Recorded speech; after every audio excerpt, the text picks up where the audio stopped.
right, let's start off with our first big story. The current economic hardship across the country has impacted on trading ahead of the this year's Sallah celebration, especially in Yobe State. Now, a survey by TVC correspondent Michael Oshoma revealed that amid the late shopping, prices of commodities continue to skyrocket. But to attract buyers, ram sellers have brought down their prices. That's surprising. Okay, we're expecting to get that report from Michael Oshoma, but in the meantime, I guess we can. Let's begin our discussion. We'll take you to your best stage shortly after now. We have joining us in the studio Ustadh Abdul Nasir. He's an Islamic cleric and a teacher as well. It's good to see you. Good morning. And Baraka de Sallah. Baraka de Sallah. And we have Johnson Chukwu with us in the studio too. A financial analyst, and he's dressed in a perfect dress for the Sallah celebration. You look wonderful without the suits and ties this morning. That's the dress that You're really when I go to the studio here, most of them they couldn't recognize me. I can imagine that. Yeah, exactly. All right, now before we go into any discussion, let's go to Yobe State and find out how our correspondent Michael Oshoma went to find out the prices and all of that in Yobe State. As Kabir approaches, residents of Damaturu are involved in last-minute shopping. When TVC crew visited the cattle market in Damaturu, buyers and sellers admitted that this year, prices of ram, the sacrificial animal, have gone down compared to previous years. Yet, many people are not coming forward to buy. They attributed this to the economic recession.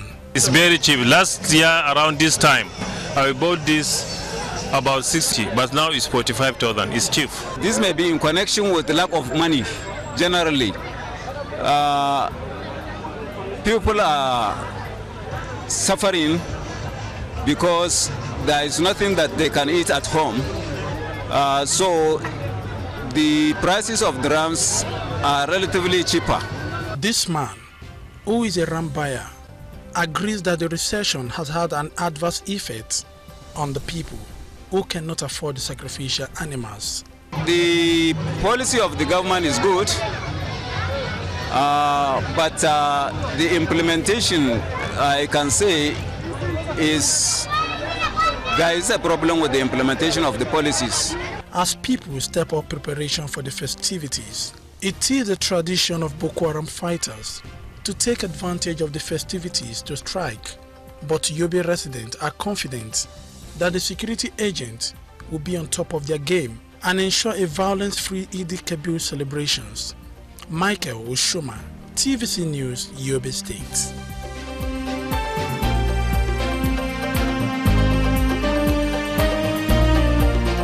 Right, that's a very interesting one. Ram sellers being really considerate, looking at the, crunch times that we're in now. And using their discretion to reduce prices. Absolutely. It's said that in Nigeria, the economy defies all the laws of gravity. Whatever goes up doesn't come down. It doesn't come down. Well, this one has come down in the Yobe State. So it's like really a miracle. Yes. It's a Sallah miracle. So let's find out, how it is in Lagos. Whether it's the same situation right Our here. correspondent Abimbola Baby will give us or take us on this guide.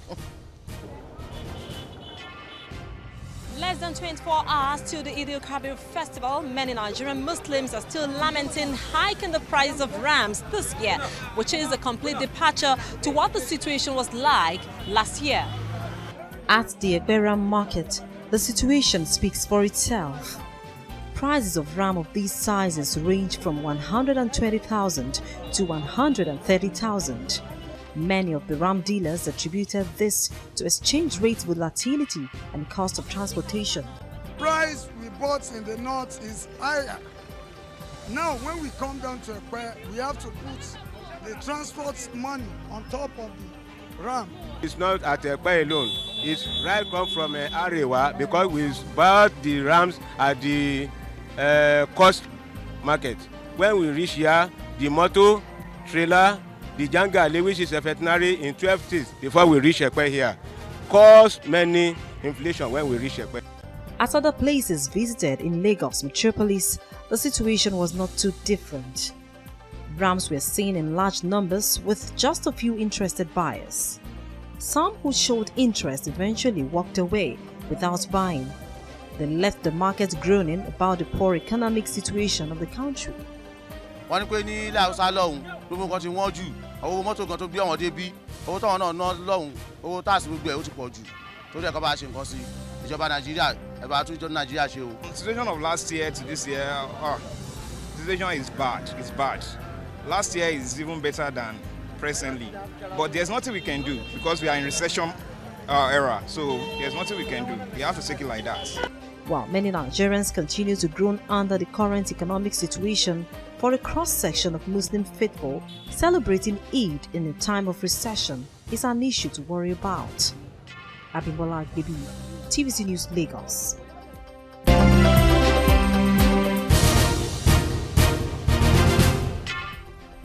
One can see the sharp difference in prices between a ram, an average ram, healthy, strong-looking ram ready to be eaten in Yobe State and you have Lagos. To emphasize that. Yeah, because I'm looking forward to that. Yes, I am too. I've been calling all my Muslim friends everywhere. Remember me. And when the invitations begin to come afterwards, you begin to wonder, where do I go? Where do I go? No, I won't have any problem with that. I'll just, I'll compartmentalize it. There's room for everything. But this is really, anyway, let's just have our guests weigh in on this. Of course, we already introduced them, Johnson Chukwu and Ustadh Abdul Kabir, Nasir. Good morning once again. Good morning. So, I mean, what's your take on this lower price in Yobe, but in Lagos it is not the same? I think something similar also would actually happen in Lagos, probably today, tomorrow. The way it has been is, and people, because of certain historical reasons, we believe in this part of the world, West Africa, we follow the juristic positions of a scholar called Imam Malik. And in his own juristic school, he believes that the ram is the best animal to be sacrificed. So in this part of the world, people always would go for the ram. So definitely in this period, there will be high demand for rams, and of course, the law of demand and supply, who my the financial analyst will be able. So it shoots up. So on a morning like this, or tomorrow morning, and then we can sacrifice our animals on the 10th of the Hijjah. Today is the 10th, the lunar month. The 11th, the 12th. So on those days when the ram seller realizes that, okay, if I don't bring this thing down, I probably have to go back to the north with my rams. So definitely to go there a little bit. So yeah, the recession has an effect, but at times people are just taking advantage of the situation. That's one. So also we can diversify. Instead of going for rams, then you go for cows. And then the way the Islamic law is, it makes it, yeah, people can go for cows. The cows would be more expensive than the rams. Camels and rams. What happens is this: the prices for rams at times would be very close to or outstrip the prices for cows. That's what happens. So I saw a ram being sold for 170,000 naira, and you can get a cow for that amount of money. So because of what I said, those historical legislative reasons, people would go for the rams. Some don't even know that they can slaughter cows. Some don't even know that they can slaughter goats. Goats are also allowed, and some people also. What about chicken? With the exception of chickens. Okay. Camels, cows, and rams, goats are all allowed. And then you can't take out the social thing from Nigerians. Some would buy a goat and bring it late in the night so that people know that it's going to slaughter a goat. I mean, some wouldn't want it to even bleat because I want to buy a ram and I want to be. You don't draw attention.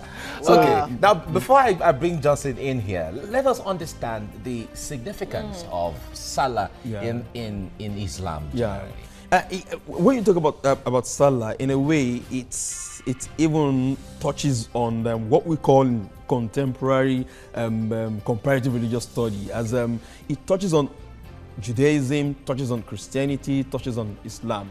I mean, Sallah is a commemoration, something that celebrates the life of the Patriarch Abraham. I mean, Abraham was told to sacrifice his son Ismail according to strong Islamic tradition, is Isaac, Isaac, according to Judeo-Christian literature.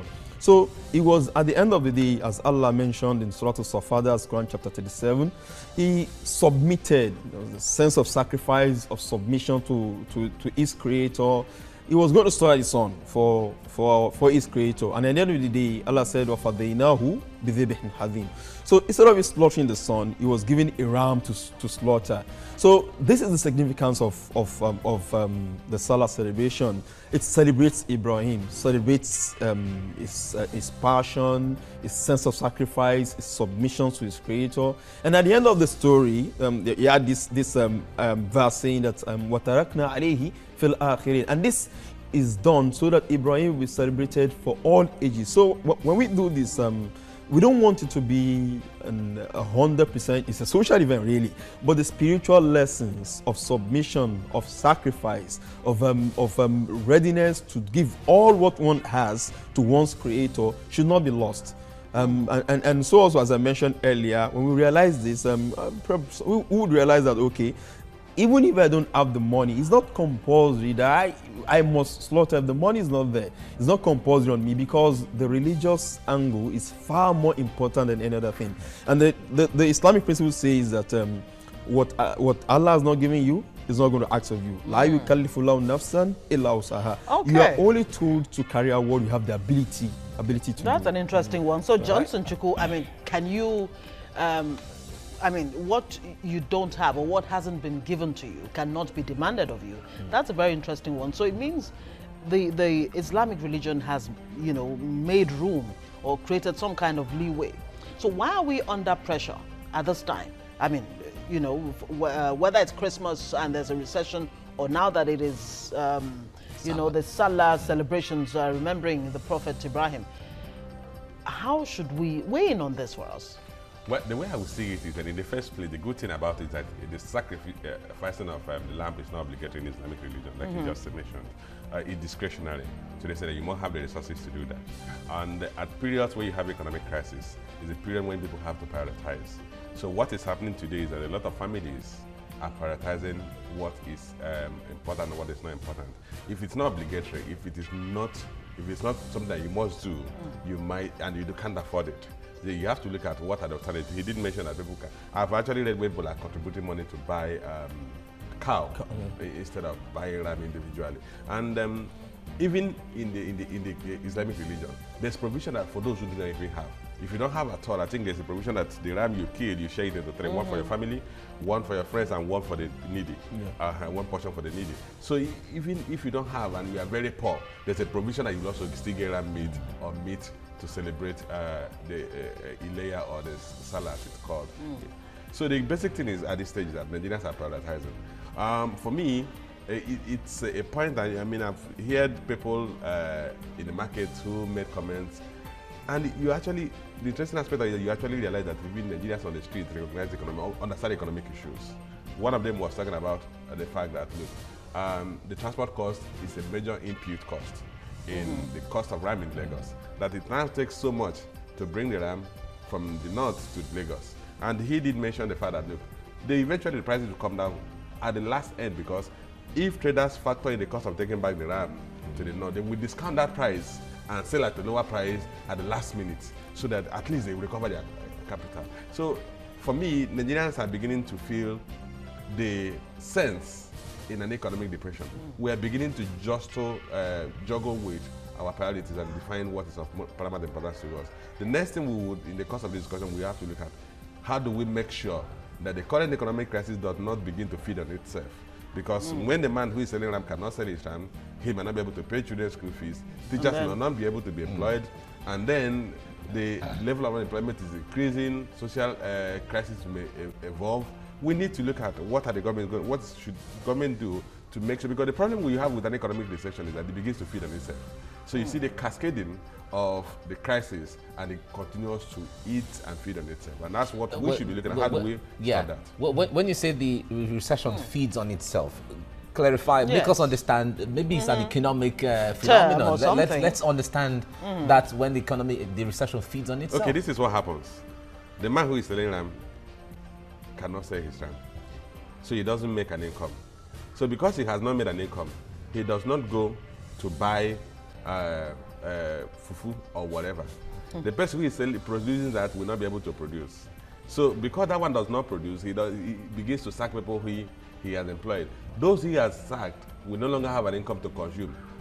to demand for goods and service. And because they're not demanding again, the people who are producing what they demand cannot produce, and therefore they begin to sack. So you see level of unemployment keep increasing, consumer confidence keep declining, and income keeps shrinking. And that's why you say it's beginning to feed on itself. So there has to be an intervention. Government has to really intervene. That's why we talk of government need to spend out of a crisis. And that's the government, when the government has to do public works. Those who are losing their job, the government will now begin to create, give a contract for roads, highways, and all this. And that will suck up, begin to pull up the labor force. I mean, begin to attract labor. And when you have that labor come back to employment, they earn income, and they will resume consumption, and consumption will lead to production. Production will lead to demand for more labor. The bottom line then would be consumer confidence and the ability to spend. Yeah, you have the consumer confidence. The consumer confidence is built on the fact that the future is going to be better, and then the capacity to spend will depend on the income, current income. Okay, consumer confidence will determine the extent that the consumers, those who earn income, are ready to save their income or spend it. If they believe tomorrow is going to be worse, they will save. And if they save, they will not consume. Ustadh, what does the Holy Quran recommend at times like this? Yeah, I mean, what we do at times like this is just to educate the people about what is obligatory upon them. And if you look at it, it's actually very easy. Take, for instance, I mentioned further, okay, we can't go for rams. Even when it comes to going for the ram, I mean, one has to be market-wise. One thing I've been told is that you want to buy a ram, you don't go to those people who have actually tied down their animals. Go to people who still have their animals in pens. Individuals who want to sell and they want to go back to the north. Then spend on goats. Goats are far cheaper than rams. It's allowed. The only condition is that, okay, we have certain age groups. If you want to buy a goat, that should be a year. Goats are far more cheaper. I mean, it's not compulsory as be a ram. And then so also spend on cows. And there's provision that up to 7 people can come together, put their resources together, and slaughter a cow. Up to 7 people also can slaughter a camel. When you look at it critically, the prices of rams skyrockets at this period. Even with the fact that we are battling a recession, you all look at it critically, you compare the price of a cow with the price of a ram, you see very wide. I mean, I saw a ram for 170,000 there. I mean, you can get a cow for 100 if you are market-wise. So what the Sharia has laid down, the Islamic rule has laid down, is that, well, you do not bring burdens on yourself. If the financial power is there, you can make use of these alternatives. Get people together, buy a cow, 7, 6, 5, or one person can do that, or buy goods, and you don't need to bring it in the middle of the night. I mean, it's religious. It's nothing to be ashamed about. It's nothing to be ashamed of. And then you ensure the good doesn't bleed. And then if one does not have the resources to actually get any of those, then the intention that you actually wanted to do this, but you could not able, then you'll be rewarded with. You'll be based on your intention. It's not a composite thing that you need to go become indebted because you want to sacrifice something for your creator. So it's our being pragmatic and realistic about what we've been told to do. We have all these leeways or licenses and in Islamic law that ought to make things easy for us. Okay. Now, the one question one basic question we need to ask here is, there is Eid al-Kabir, there's Eid al-Fitri, there's Eid al-Malud. What are the differences between all of these Eids? Yeah, broadly, across all different schools of law or theology, it's agreed that 2 of these Eid are sanctioned. That is Eid al-Fitr, the one after Ramadan, and Eid al-Adha, the one we are currently celebrating. For Mawlid, this is subject, I mean, Muslims celebrate it widely, but when you come to the canonical text, the references for them are not as strong as that. So that is why, but when it comes to Eid al-Kabir, I mean, when it's Eid al-Fitr, that is the celebration after the fasting, there is no demand, there is no legislation that, okay, slaughter anything. So you are free, you do whatever you want to do. But when it comes to Eid al-Adha, to commemorate that sacrifice of Abraham or Ibrahim, as the case may be, you are told to sacrifice an animal. Yeah, and then having said that, yes, the social thing is there that, okay, we are celebrating today, we are making merry today within the limits of what has been prescribed. But the spiritual lesson is far more important. The verse of the Quran, the Surah Al-Hajj, Quran 22, verse 37, Allah says, "Lan yanala Allah luhumuha wala dima'uha, walakin yanaluhu taqwa minkum." The meat or the blood doesn't go to God. The meat of the blood doesn't go to God. What comes to him is that piety with which you slaughter the animal. And so also we also have to look at this critically. People who are so accountants, economists, I don't mean by would say that where there's a recession. And he has the means actually, so where there's a recession. So I just look for the smallest. No. If the means is there, I mean, the recession does not affect people equally. I mean, there are people who are making money with the recession. I mean, look, if you look at it, people who are working in translation field, who translate text from Arabic to English, get paid in dollars. So it's a good business right at this moment. So somebody is smiling, not just smiling, somebody is laughing to the bank. That's a very interesting one. So you, if you have the means, then you should don't use the recession as an excuse. If you don't have the means, the thing is the fear of God. You know, Johnson Chukwu, he just said something that I'm really, really curious about. When you wake up in the morning and the first thing you hear is recession. It becomes a buzzword. Even when is not as bad as it seems, when you hear this every time and it affects, your spending confidence and all of that, how does it affect the economy in general? Well, I wouldn't really understand what you mean by it's not that. Yeah, because we are not in a depression, but we are in a recession. Our economy contracted by 2.0%. No, I'm just saying, look, when you hear from all around you that there's recession, but for your personal income or financially, personally, it's not as bad as it is. But, when you or I now begin to want to act out the fact that, look, there's prevailing recession all around, so let me hold back what I have. No, I talked about the outlook, economic outlook. Yes.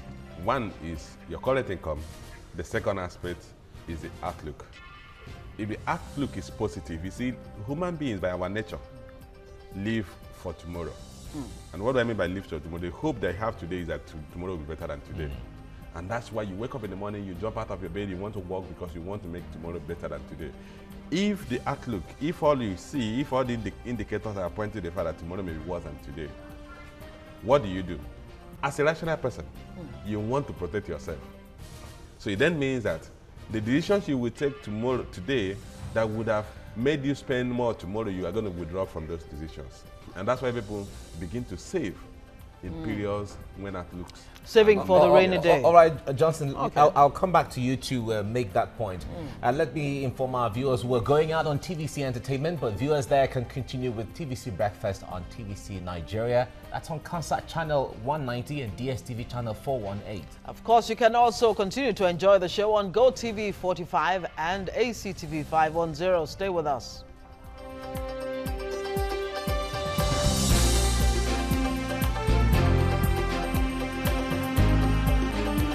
All right, if you're just joining us, you're watching TVC Breakfast, and it's a Sallah Monday. Really very interesting, I must say. And we're waiting to eat all the rams after this time around. And we have in the studio Ustadh. But I don't hear the bleating of rams. No, the bleating of goats. Goats. We have with us Ustadh Abdul Nasir. He's an Islamic cleric and a teacher. We're going to go through a crisis for the next 9 months. But these are the building blocks we're going to put in place to diversify the economy, to improve the earnings of individual citizens and to create more employment. People could buy into it, and then they will begin to build and behave in ways that will conform to the outlook. It's like what you call self-fulfilling. If you are saying that the economy is in a crisis and we're not seeing the outlook of how the government wants to win the economy out of the crisis, then people will go into defensive mode. They will cut down on their consumption. A company that would have ordinarily borrowed to expand their production will not borrow. Investors that would have come into the country will stay back. Because why I say that you want to avoid a situation where the economic crisis becomes, begin to feel this on itself is that if, for instance, the GDP has contracted by 2%, an investor who had planned to invest in the country will see a contracting GDP and will not go to an economy where the economy is shrinking. You go to economy where there are growth of prospects. But if you see a plan that looks credible enough that will show that we are going to turn around this crisis in 1 year, even in 2 years' time, you could begin to make your investment decision and say, look, I'm going to invest today. By the time I get to the market in 2 years' time, the economy will have rebounded. So it's not enough for government to say, look, this recession will be over in no time. Well, that for me, that is at the realm of faith. In the sense that, you know, in faith, you can proclaim it and hope God will intervene and it will happen. We, from the school of thought I come from, we need concrete concept plans to say, look, if, for instance, I give you a classical example, it's not that we are not bereft of ideas in this country. At some time in 2001 or so, or thereabout, the President Obasanjo's government said, we're going to win this country of importation of cement. And they came up with a cement master plan. And they said, look, we're going to incentivize private sector, not Dangote, not Absamad Abubakar, Absamad Rabiu, not Lafarge. But we're going to incentivize Nigerians or investors to go into cement production. And they say, before you import cement, you must show us your plan to produce cement locally. And then they created a lot of incentives for those who were going to go into cement production. And today, Nigeria has moved from 2 million metric tons of cement production to more than 30 million metric tons of cement production. The limestone has been there before the creation before Nigeria became a country. But that same limestone is now an export commodity. The same thing we are trying to do in sugar. We are trying to domesticate vehicle assembly at the minimum. So the key things we are looking for are this. What are the economic plans? What are the plans the government have come up to inject into the economy? What are the plans we have to create jobs and push income into the hands of individuals? What are the plans we have to bring down interest rates so that manufacturers and other economic agents can borrow and set up productive activities or borrow for consumption? We need to see all these things tied together, and then we can see that the outlook for the future is going to be very bright. So it shouldn't be just faith, having faith in the fact that tomorrow is going to be better, as the case may be. Now, Ustadh, let me come to you on this. At this time when everyone's talking about recession, as the case may be, in fact, the mention of recession seemed like an epidemic, kind of economic epidemic, and all of that. But some persons are able to travel to Saudi Arabia in hard currency. And in fact, some states or governments or local governments sponsor pilgrimage, as the case may be. How desirable is that in the context where we find ourselves? Yeah, this a perennial question, sponsoring pilgrims and things like that. Ideally, if I had a choice, then what would I want? I would want the government to hands off sponsoring individuals to pilgrimage for two reasons. Number one, people that end up getting sponsored at times are not the best of people. We've seen instances whereby people who control junctions are sponsored to go to the Hajj, and then they carry out their tough war even when they get to Hajj. So at the end of and also in addition to that, I mean, if this money could be used for something better, something that would brighten the outlook, as my brother here has been saying, then it would be better. I mean, because when it comes to Hajj, it's an individual obligation that is conditional. The text, you will not find the text talks about Hajj, but to add to it, the man istata'a ilayhi sabila, for who has the means. You have the financial means, you have the health, you have the roads are safe, then you can go. So if the government wants to come in, then the government needs to basically assess it. Am I sponsoring people because of political gains, because of political perks? If that's the case, then it's not worthy of sending people to the Hajj. And of course, definitely, there are individuals also who would have been saving for a long time just to make the Hajj. So this would have been a far better thing to do than just the government decides to pick people and then send them. We have instances where some people will be told to go on Hajj, and at the end of the day, they'll sell their slots. So this, the government just needs to be sincere about. Yes, it does happen.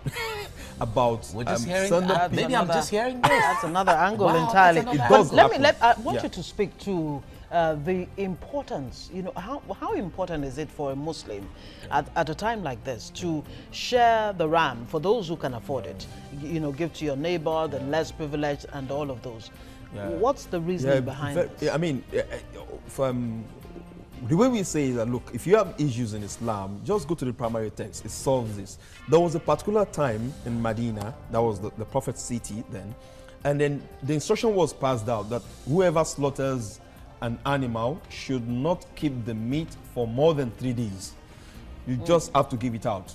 But subsequently, the Prophet came, alayhi salam, to explain, said, look, the reason I gave that instruction was because there were new people who came into Medina who were suffering from excruciating poverty. And then if you have food in your house, don't keep it, so bring it out. So because that scenario has been solved, they said, okay, well, if you want to keep your meat for a year, that's your own problem. I gave that that instruction because of the prevailing economic situation. So in this case also, I mean, we should just go back and re-implement that. Shouldn't keep our meats. I mean, some people keep the skull and the leg for pepper soup and things like that. Let's give it out. Let's give it out, and then, as has been traditionally said, a third for ourselves, a third to the needy, and a third to those who want to give as just gift. So push it out and then allow people to make merry on that day. So. All right. Now, Johnson, we'll be bringing on for Oladile to give us updates very soon. But certainly, before we go into that, now Johnson, let's come to this area of things. Government has been talking about investing. You gave us an analysis not long ago, and we expect heavy investment to stimulate the economy. But at this time, we have not really seen. The government has said, well, we have injected money, we are injecting money, it's about 350 billion, we're injecting and all of that. Where is that injection when contracts we've not really heard of heavy contracts across the country? I think one of the ministers, I think Fashola clarified the issue of injection. Okay. He said that the areas of debt that the government was owing contractors, and the money that have been injected or paid to the contractors, we are largely to settle those debts. So in effect, we have not seen a lot. But does that stimulate the economy, or would that, or can that stimulate the economy? You know, this what they call it. It's a financial hole that has been already created.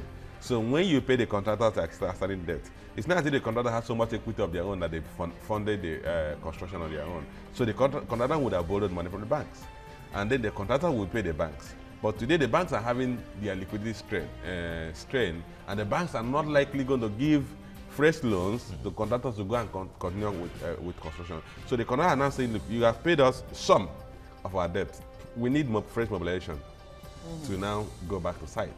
And that is not coming because the government does not have a bottomless resource. Today, the government revenue is very thin because oil price, which accounts for about 80% of our 70 to 80% of our total government revenue, has shrunk in terms of income. We saw the oil and gas sector decline by 17.1% in the second quarter of this year. We are seeing oil production about 1.6 million barrels a day, and we are seeing oil price at a lower $40 range. So in effect, in as much as we are getting what they call positive variance in terms of price, we have a huge negative variance in terms of volume. And overall, our earnings from oil is not meeting up our budget target. So the government revenue is low. And that's why we have emphasized repeatedly. Today, the government does not have the capacity to fund economic rejuvenation. We need to accept funding from outside our economic space. We need to approach our bilateral agencies like China, Japan. We need to approach multilateral agencies like IMF, World Bank.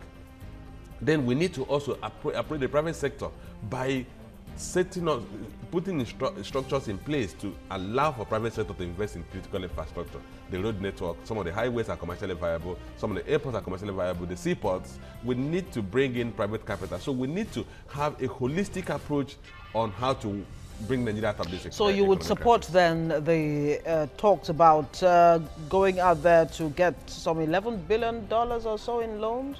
Should we be looking in that direction? I've actually been campaigning for it. Especially at the time. Oh, you have been? Yes. Because I mean, some are already saying, what about the 1 trillion, that's been saved from the oil subsidy that's been removed? You know, sometimes people don't understand what they mean by economic concept.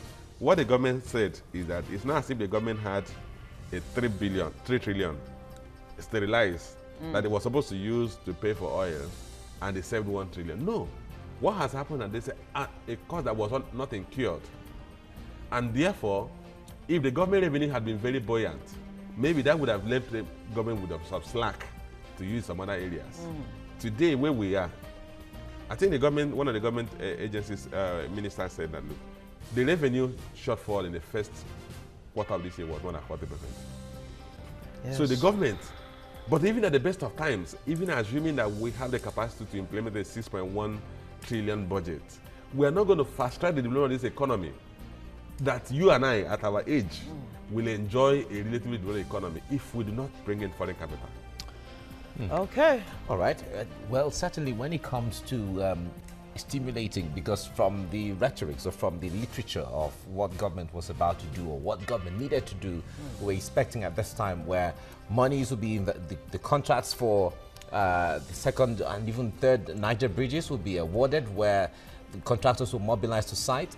We're talking about issues like the East-West Road, you know, contracts like that. Yes. So we're trying to release of we're funds, looking forward to see. You know, basically, so that all of this, you know, jobs can go on contracts and contractors can be paid, and this in itself, you know, hopefully would, you know, stimulate the economy, and then it has a knock-on effect, like, you know, Mr. You know, Johnson Chukwu has been trying to explain to us. You know, but I'm just wondering, for the ordinary Nigerian, how quickly will these, you know, economic stimulus, you know, somebody said, why do we even use the word stimulus? I mean, you know, in an economy like Nigeria, the word stimulus may not necessarily apply, but I'll still, you know, direct this to I think Mr. Chukwu later. Johnson Chukwu has the answer. But how does it affect the ordinary man on the street? Because at the end of the day, he is the one who must be affected. If this government will be rated positively or otherwise, it is the ordinary man on the street that will determine that. The akara seller, you know, and all the rest of them. Okay, so, you know, let's bring in Ustadh here. Johnson Chukwu said something about being in support of borrowing, you know, money to stimulate the economy. Now, from the Islamic point of view, what does Islam say about it? About borrowing? About borrowing to solve, you know, this myriad of problems that, you know. Or even borrowing to celebrate. Or even borrowing to celebrate. This is one of those areas where at times ideals would clash with reality. Let's take it from the individual. Yes, one is allowed to borrow money for Sallah if he has the means to pay back. Take for example, I'm a salary earner and I feel okay. I mean, we are still we're fresh in the new month, and then by month end I'll be able to pay back. I've made my financial projection that I'll be able to pay back. Then we are allowed to do that. But if I'm not sure that I'll be able to pay back, or I have a lot of financial commitments, then it is not allowed for me to borrow. Categorically. And that's why I said earlier that it is not, if you do not have the ability to do it, you are not required to do it. Now, that's for the average man. Yeah, but in that context, I like to understand what the Quran says. If you have the means, you can go ahead. Yes. But if you don't have the means and you still go ahead, is it referred to as a sin? Yeah, then it's a sin. Okay. If you, I mean, when you borrow, when you take an amount of money, and then when you are taking that money, you have no reason, you have no means of paying back. Or you have decided that, well, I'm just going to continue posting him and things like that. Your ability to not actually pay back your debts is deemed to be an oppression for the person you got the money from. So it is therefore discouraged totally, especially for something that you have so much leeway that the Sharia itself has cut you a lot of slack. So in that category, it will be deemed to be unwise and also sinful. Okay. All right. Let's bring in Foladele in here to give us updates as to how Nigerians are reacting to this Sallah. Fola. Happy holiday. Yeah, happy holiday. But you're working. You're here. You're working. Right. Yeah, I was going to ask but if you had any Sallah. You look Isn't that good. the story of our lives? Thank you. This is my Sallah best.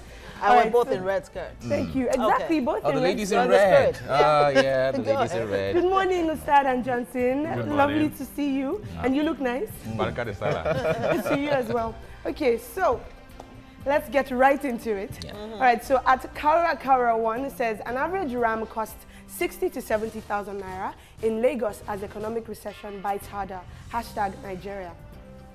Next one from, okay, so there was a tweet from @PureMind who said, I love my Muslim friends. Muslims are great people. I love my Muslim friends. Muslims are great people. And we think, you know, there was a plan. There was, there was a motive. It's possible he must have been invited to a Muslim gathering. He must have enjoyed eating all the rams. Well, so let's see what...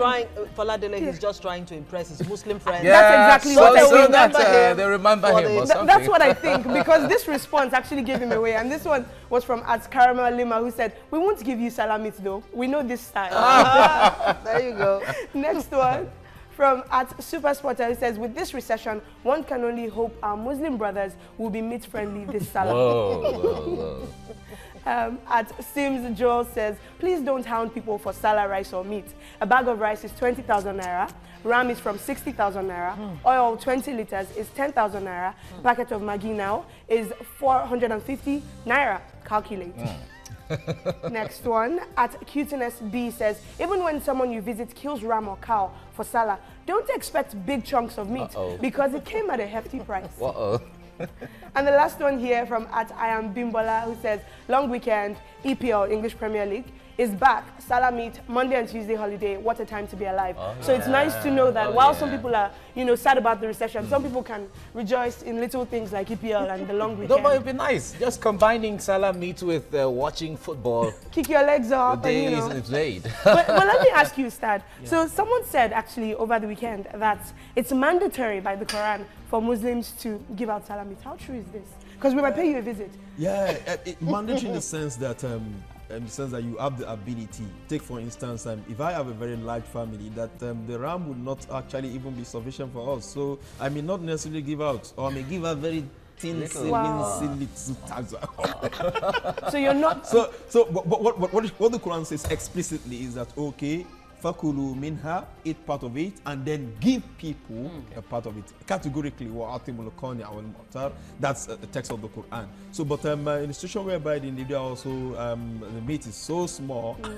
I mean, that's one thing about even ram meat. I mean, the meat is so small compared to cows, and I'm emphasizing that people should go for cows, and the meat is will be far bigger. So we'll take your address and pay your visit. Yeah, exactly. So we're expecting a lot. I love my Muslim friend. That was what. And they're wonderful. Right. Thank you, Fola, thank you very enjoy much. the Sallah. Thank you. All right, this is where we come to the end of this segment. It's been a wonderful, wonderful way to start the Sallah. And after this, it's going to be a lot of eating and a lot of celebration later on. Ustadh Abdul Nasir, thank you for joining us on the program. And Johnson Chukwu, you look wonderful. You look like you are in Sokoto, or you are in Maiduguri, or in Kano. The ram eating. And the Sallah or Ileya parties from this morning. Oh, wonderful. Okay. Thank you, gentlemen. Thank you. Pleasure. Yeah.